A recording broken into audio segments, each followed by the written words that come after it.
नमस्कार। कैसे हैं आप सब। मैं धीरू ठाकुर, सेक्रेटरी डीएलएस से सिरमौर एट नाहन। आप सबके बीच में आज एक सेक्शन 41(1) का बी का 2 एक प्रोविज़न। जी हाँ, ये एक प्रोविज़न इतना इम्पॉर्टेंट क्यों है, ये हमारे पुलिस वालों को ज़रूर पता होना चाहिए और हमारे लर्नेड मैजिस्ट्रेट्स जो हैं वो भी इसके बारे में सेंसिटाइज हों, ताकि हम एक आम इंसान की जो राइट्स हैं, जो एक्यूज या सस्पेक्ट के रूप में आपके आगे प्रोड्यूस किया जाता है, उसकी ह्यूमन राइट, उसके कॉन्स्टिट्यूशनल राइट को प्रोटेक्ट कर सकें। जी हाँ, सेक्शन 41 के 1 के बी के 2 में अरिनेस केस के पैरा 11 में ऑनरेबल जस्टिस आदर्श गोयल जी के अनुसार एक पुलिस वाले को किसी भी बंदे को, एक्यूज को, सस्पेक्ट को अरेस्ट करते हुए ये लिखना है कि मैं सेटिस्फाइड हूँ कि अगर मैं इसको अरेस्ट नहीं करता तो ये और क्राइम करता। मैं जो तहकीकात कर रहा हूँ उस तहकीकात के लिए ज़रूरी था कि मैं इसको अरेस्ट करूँ, या फिर अगर मैं इसको अरेस्ट नहीं करता तो ये एविडेंस को डिस्ट्रॉय कर देता, टेम्पर कर देता, या फिर अगर मैं इसको अरेस्ट नहीं करता तो ये किसी गवाह को या किसी ऐसे इंसान को जो इस केस के तथ्य के बारे में परिचित है, जानता है, उसको डराता, धमकाता या उसको लालच या प्रॉमिस देता ताकि वो सच्चाई पुलिस को ना बताए। या फिर जब तक मैं इसको अरेस्ट नहीं करता तब तक अदालत में इसके प्रेजेंस को एश्योर नहीं किया जा सकता था और इसका विचारण यानी ट्रायल कोर्ट में चलने में तकलीफ़ होती, मुश्किलें आती। और अगर पुलिस वाला अरेस्ट नहीं भी करता है, ठीक है, तो उसको रीज़न देना है, और अगर वो अरेस्ट करता है तो भी उसको रीज़न देना है। ये बात जान लें। यानी कि अगर अरेस्ट करना है तो मैंने जो ऊपर की चीज़ें बताई ABCDE 41 के 1 के B के 2 में ABCDE, इन 5 में से किसी एक रीज़न को उसने लिखना है। और अगर उसने अरेस्ट नहीं भी करना तो भी उसने लिखना है कि इसको अरेस्ट क्यों नहीं मैं कर रहा। और इसीलिए जो 41(1) के B का 2 का प्रोवाइज़ो मैंने बोला कि अरेस्ट नहीं भी कर रहे फिर भी रीज़न लिखना है ना। कुछ हैरानी की बात, लेकिन ये लिखना है क्योंकि नोटिस ऑफ अपीयरेंस या गिरफ्तार तसव्वुर जो एक उर्दू वर्ड है, इसके बारे में 41 कैपिटल A के सब क्लॉज 1 में हम जाएंगे। क्योंकि 41A capital A B C D ये DK बासु, अरिनेस, जोगिंदर, ये कुछ लैंडमार्क जजमेंट्स हैं। आपको मैं इतनी मोटी जजमेंट्स को गागर में सागर भर कर समझाने के लिए आज आपके बीच में ऑनलाइन मीडियम से बैठा हूँ। हमारे वीडियोस को लगातार लाइक करें, सब्सक्राइब करें, क्योंकि यहाँ पर निःशुल्क जो हम 75% लिटिगेंट्स को, अपने देश के नागरिकों को फ्री लीगल एड देते हैं, वो तब तक सफल नहीं हो सकता जब तक हम अवेयर ना करें। लिटरेसी कमला कमला अगर आप लिख सकें तो आपको हम लिटरेट कहते हैं, मगर लीगल लिटरेसी जब तक आप अपने अधिकारों को, अपने दायित्वों को नहीं जानेंगे तब तक आपको नहीं होगा। और जिस देश में लीगल लिटरेसी नहीं होता उस देश में ह्यूमन राइट की वायलेशन, उस देश में लॉ एंड ऑर्डर सिचुएशन बहुत ख़राब होती है। आप कहोगे इससे आपके जीवन में क्या फ़र्क पड़ता है।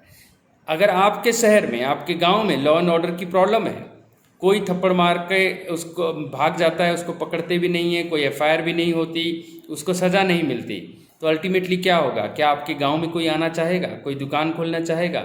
इसी तरह जितने भी यूरोप वाले हैं, अमेरिका, ऑस्ट्रेलिया, चाइना, वो भारत में क्या इन्वेस्ट करेंगे अगर भारत की लॉ एंड ऑर्डर सिचुएशन ठीक नहीं होगा। इसीलिए आप ये जानें कि 41 के 1 के B के 2 और उसके अंदर ABCDE जो मैंने 5 चीज़ें बताई, पुलिस वाले को वो लिखना पड़ता है जब वो अरेस्ट करता है। इस तरह की बातों का जो ज्ञान है अगर आपको होगा तो अपने आप रॉन्गफुल अरेस्ट कम होंगे।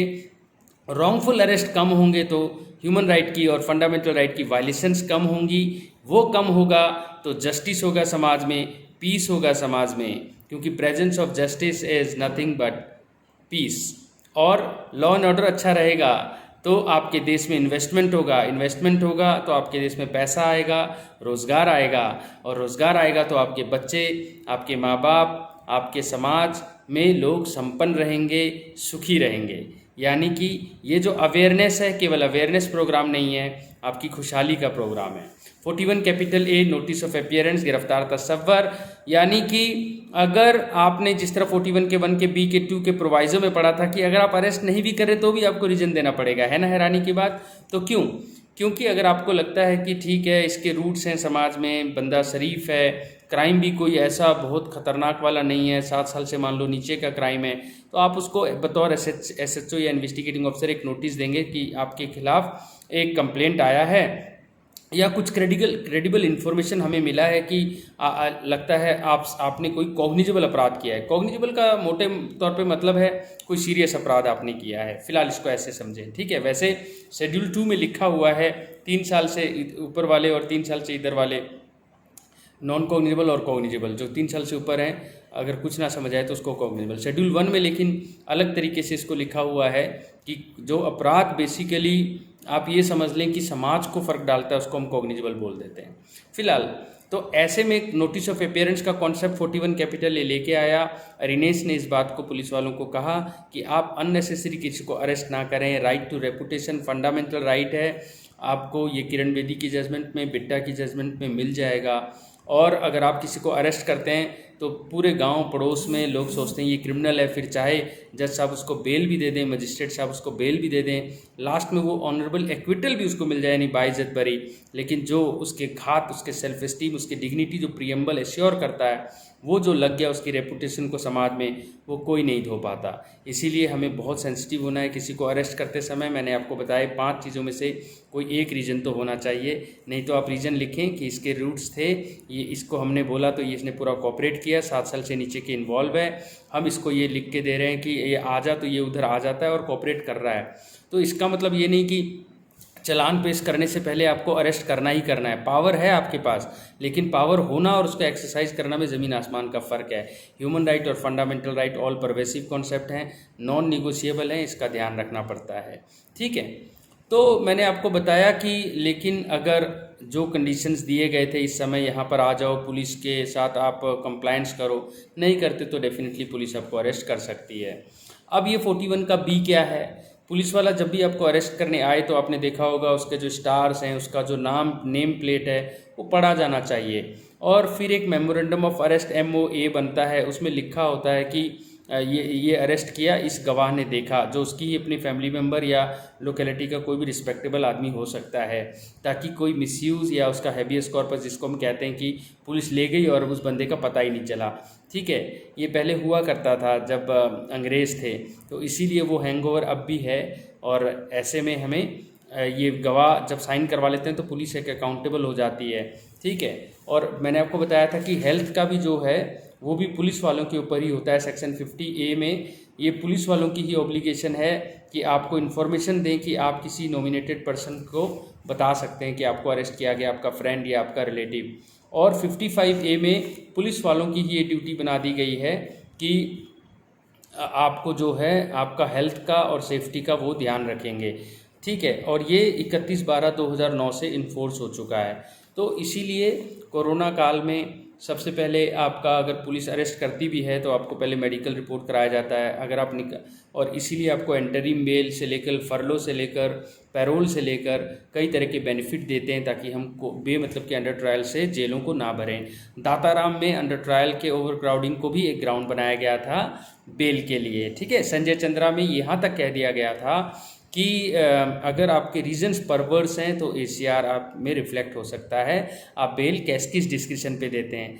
Balchand state of Rajasthan, Guddi Kanti, her bar fundamental right, human right से जोड़ा गया है, बेल को रूल बताया गया है, जेल को एक्सेप्शन। बेल मैं आपको बताऊं फ्रीडम होता ही नहीं है, क्योंकि जेलर आपके बस चॉइस का होता है, खाकी वर्दी वाला नहीं होता। आपके पापा या मम्मी या पड़ोसी कोई भी सोल्वेंट आदमी आपका जेलर बन जाता है, इसीलिए इतना सैक्रोसैंक्ट नहीं होना चाहिए और बेल में लिबरल होना चाहिए, ऐसा ऑनरेबल एपेक्स कोर्ट ने संजय चंद्रा के केस में कहा। फिलहाल 41 के C for control room, her district में सरकार के ऊपर ये बाध्यता दी गई कि वो हर डिस्ट्रिक्ट में स्टेट लेवल पे एक कंट्रोल रूम बनाए और डिस्प्ले बोर्ड भी स्टेट गवर्नमेंट नोटिस बोर्ड में लगाए, ठीक है। कंट्रोल रूम के बाहर कौन कौन से बंदों को अरेस्ट किया गया है, किसने अरेस्ट किया है, उसका डेजिग्नेशन क्या है, ताकि एक भी रॉन्गफुल अरेस्ट होने पर 220 इंडियन पिनल कोड में पुलिस वालों के खिलाफ भी कार्रवाई कर सकें। डेटाबेस बनाना चाहिए जो जनरल पब्लिक को पता होना चाहिए किस तरह के ऑफेंस में किसको किसको अरेस्ट किया गया है, क्या चार्जेस लगे हैं। ये सब कंट्रोल रूम का काम होगा, एक डेटाबेस होगा फॉरेन कंट्रीज़ की तरह। और अभी तक हैरानी की बात है कि बहुत कम स्टेट इसको कंप्लाई कर रहे हैं, लेकिन हमारी ये इसीलिए आप लोगों से गुजारिश है जो SHOs हमें देख रहे हैं, हमारे वीडियोस को देख रहे हैं ऑनलाइन मीडिया के थ्रू, वो इसकी कंप्लायंस करें। और कंट्रोल रूम के लिए हम SP साहब और स्टेट गवर्नमेंट के स्टेक होल्डर से भी गुजारिश करते हैं कि ये लॉ का मैंडेट है। और 41 के D में एडवोकेट आपकी चॉइस का एक एक्यूज़ को इंटरोगेशन के दौरान उसका मिलने का अधिकार है। हाँ, not through out interrogation, but हाँ, you are entitled to advocate of your own choice during interrogation। तो ये था 41A to D। फिर मिलेंगे बहुत जल्दी और बहुत ऐसे छोटे छोटे प्रोविजंस के साथ। जय हिंद, जय हिमाचल।